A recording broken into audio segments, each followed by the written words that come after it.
Hi everyone, I'm Cullen Haynes and I love lawyers, and welcome to the LHL Story Series.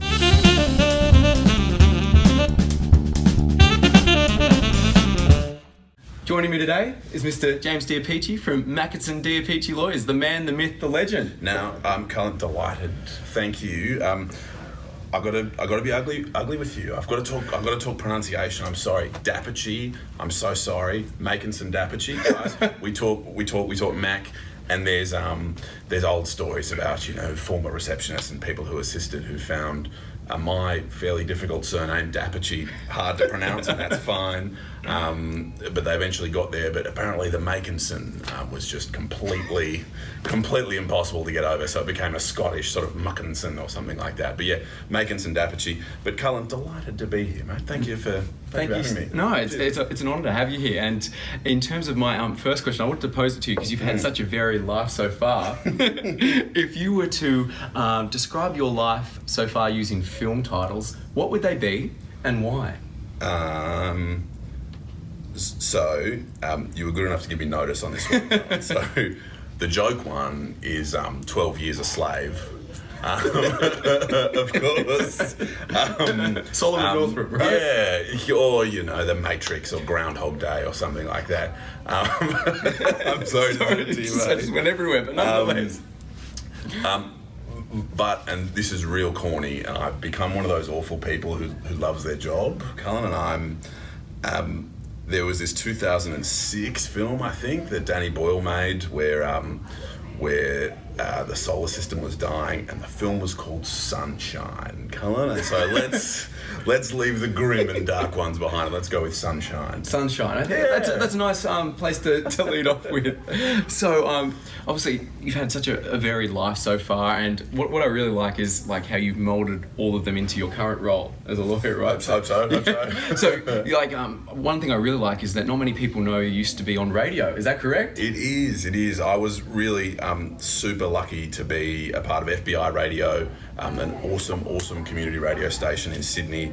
I co-hosted a show with, are you allowed to say best friend? We sort of say blood brother, Shag, Tom McMullen, who's amazing, who's doing amazing creative work now in the creative copywriting space. And it was a huge blast, and got to speak to musicians and listen to songs very loud in a soundproof studio, and it was a real good time. And the other thing about FBI is that it's really compelling listening, and anytime you tune in, now then future, there is a feeling of being at the coalface. There is a feeling of being like, oh, there's something happening here that is exciting. I think it's a real cultural moment. No, not moment, the opposite. I think it's a real cultural element in Sydney that's going to last a long time, and I'm deeply proud to have it as part of my background, part of my DNA, my professional DNA. So FBI. Fantastic. Shout out to them. Yes. All right. And obviously music obviously ties in well with music. You've got a love of music, a passion for music. So do I. I wouldn't want my Spotify list played in the office. So let me ask you, if you had the option of putting your office music on and put the Spotify playlist on your phone, would you do it? Yes. And I think we have before. It's a really odd mix at the moment. I've been going through this weird reminiscing moment where in the early 2000s I listened to a lot of sort of indie rap music, sort of very like angst rap essentially, and I was like, oh, Spotify exists now, it's the future, I can call these songs up right now just as soon as they jump into my head, and I've been clicking through them and they've all aged incredibly badly, and not even the power of nostalgia is getting me through these sort of angsty rap songs that don't really have a big interest for me these days. Like, the song that I've most enjoyed recently was, it was probably Post Malone's Wow that he just pushed out in late December. So that probably shows how much my taste in music has degenerated. but there's no place for nostalgia. Absolutely, it's got a place everywhere, and it just brings to mind the fact that one of our conversations on LinkedIn, we were talking about music, and I love new wave and space age love songs, one of my favourites. But going back to where we got to that point, I actually came across your profile on LinkedIn 6 months ago through the coffee and a Casenote. So like Troy McClure, you may remember me. This man is the star of the coffee and a Casenote series, and it's just having great traction, right? Like. Well, Cullen, with thanks to you in no small part, it's enjoyable. This almost links back to the sunshine point of like I'm at this funny moment in my career where I'm kind of like, I think I like this. I think I like my job. And it's good that you think that. Yeah. it's kind of this moment of like, all right, well, what is it about the way I go about it that I can share and hopefully give some value to other people with? And the idea for the video sort of came with a number of strands coming together. Yes. I started lurking on LinkedIn saying, all right, what are people doing? What are people enjoying? I started to get some value for myself. And sort of thought, yeah, okay, what am I getting value from? What am I enjoying? I started to think about my skill set. I was like, well, I'm doing monologues to a little phone, much like this one, although mine's in. No, this is a big production. What are you talking about? We've got the cameraman. Wave Quiet down back there, everyone. Keep it down. Put the boom mic a little bit higher, please. The catering goes over there. And so I sort of there was an element of rolling the dice. Of like, I think this might be valuable. I think I might be someone who can execute it to an okay level. Yes. And let's have a crack. And the other element, Cullen, is that, you know, I'm not here for a haircut. And so, look... You have a fantastic haircut. Although although perhaps I need another one shortly. But, I mean, the other element's the blunt kind of branding, business development element where hopefully I'm giving a lot of value to people and I'm not expecting anything in a transactional way. But my hope is that by sort of sharing a lot of value with people and saying, look, if there's anything here that teaches you something or entertains you or anything like that, then perhaps in future, you know, there might be a space to have a chat with me about some other subjects as well. And so I'm just trying to take a bit of a hands-off, no expectations approach to sharing a bit of value and seeing what happens. No, I think, and it's great. It's like, I find it, quality content delivered consistently, and it's the Vaynerchuk model, who I know you and I are big followers of, you know, value, and then ask. Well, I didn't grow up watching boxing, but my understanding of the analogy is jab, jab, jab, right hook. So I think jab's the little left-hand one. So you're sort of maneuvering someone into a spot, and then you throw a right hook. You know, boxing is probably the sport that is the most boring to watch and most interesting to read about. Yes, unless you're watching Rocky. Yo, Adrian! I haven't done it yet, Cullen. I'm going to have to add it to I can't talk to you anymore. Stop the interview right there. No. We'll fix that. I'll add it to the to-do list. Yes. So, obviously, you are a very successful lawyer. I'd like to ask you, because... No, not yet. But we'll cross that field. We'll cross that field. Anyway, if you know anything about my journey, obviously, I've gone through a few different careers in my time. Radiography, hospitality, and obviously now finance and broking for the last few years. I wish I had someone back in the day that, you know, said it's all right to test things and all right to try things, and just a little bit more explanation about what's out there. If you could speak to a 6-year-old child about law, how would you describe it? I have a 6-year-old child, so that wonderful. That helps. That wasn't planned. No, I didn't tell you that actually, did I? 853 is the range in our household, so we run the full gamut. Sorry, I say 853, 863. 863. Sorry, my darling. We love you. And it was a great party.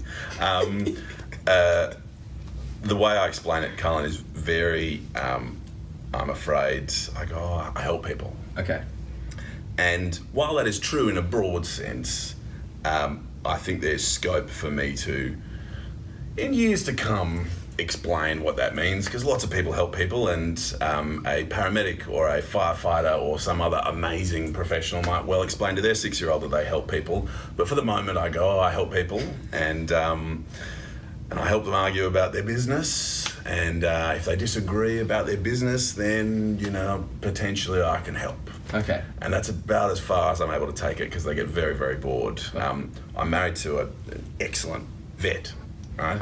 One of the childhood toys given to our first child was a sort of play emergency vehicle. It's an emergency vet Wonderful. Okay. vehicle. And so this is part of our toy arsenal in the toy mess in our house that any parent has in their house, a mess of toys. And my thought at the time was, okay, that's the veterinary emergency vehicle. It's like, surely next year for your next birthday, you'll get a commercial disputes emergency vehicle as well that'll reflect my my background too. No. But yeah, look, seriously, it's a really interesting thought to say, all right, you asking it forces you to kind of boil down of, like, yeah, okay, what is it about what I do that I want to convey? In a simple way, easy to understand. And so I turn to the word help, and there might be some opponents or former clients who don't necessarily just look into the camera a little bit there about help. But, another version of your question is, how do you want it to be perceived in the most condensed way possible? Correct. Helpful, I suppose. Helpful. And when people leave the room, right? Yes. What are they speaking about? Behind my back, they're saying, get a haircut,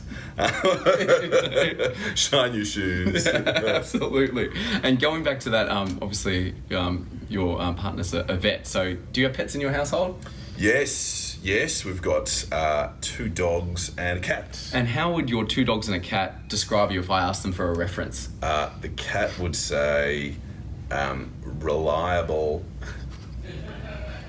The youngest dog would say moody. The oldest dog would say ride or die, down for life, bros forever. Dog life. Yes, that's right. Cool. My second to last question is obviously coffee. You and me are big fans of it. I love an almond latte. I know that's probably the most pretentious drink you can get when you order it. No, I stand in the way of that. I think the time is coming, and this is maybe not the time to talk about going vegan.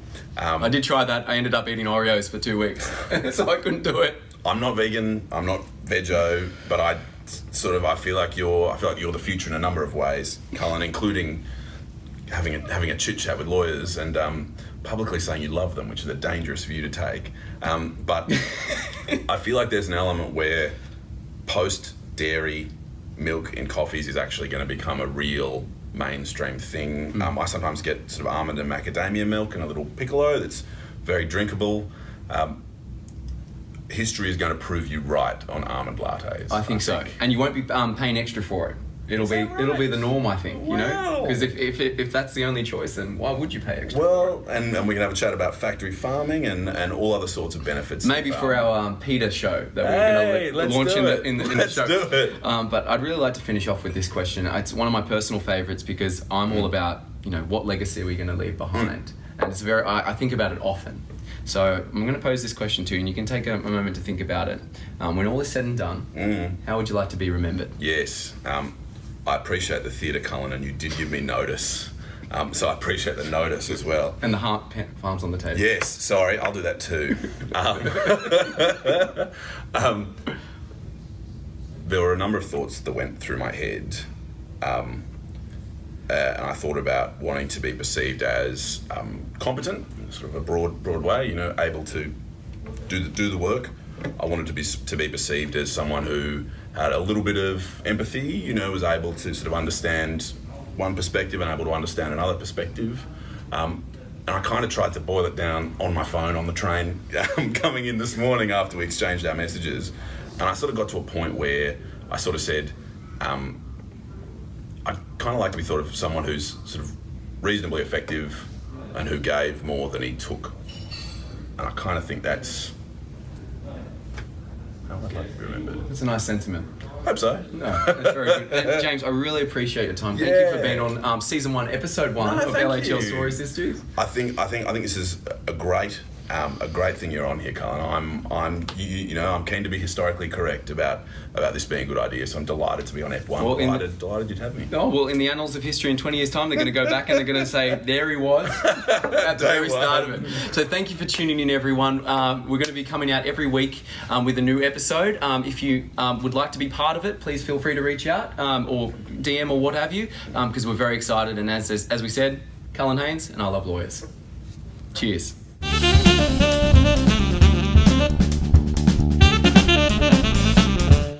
So James, episode 1 done. Yeah. How do you think that went? I think it went really well. Cullen, it's very, very nice, and you're right to stretch out. They're comfortable chairs. Like if nice I've cup got of to tea. look. How do I relax? Got to take my 3-piece off. It works.